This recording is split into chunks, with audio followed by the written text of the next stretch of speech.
Now, if we go back to solving equations, the solution sometimes requires finding a square or cube root of both sides of the equation, right? When your equation simplifies to x squared equals a number, you must find the square root of both sides in order to find the value of x. But you have to make sure that your equation simplifies to this expression first. So if we look at this example, we have 13x squared equals 1300. So notice x squared is not by itself, it's being multiplied by 13. So we need to undo that multiplication first before we can take the square root.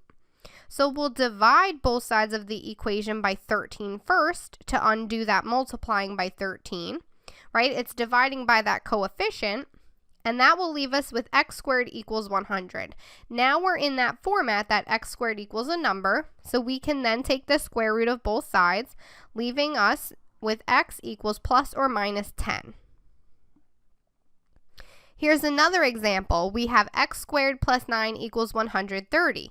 Again, you don't just have x squared equals a number. We have this plus 9 on the same side as the x squared, so we need to undo that first. We need to isolate the x squared before we can take the square root of both sides.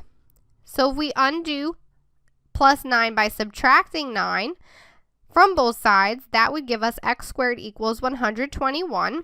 And now we have x squared equals a number, that format. So now we have permission to take the square root of each side, leaving us with x equals plus or minus 11.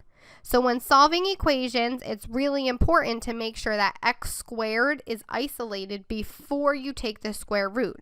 You might have to use other inverse operations first to get that isolation.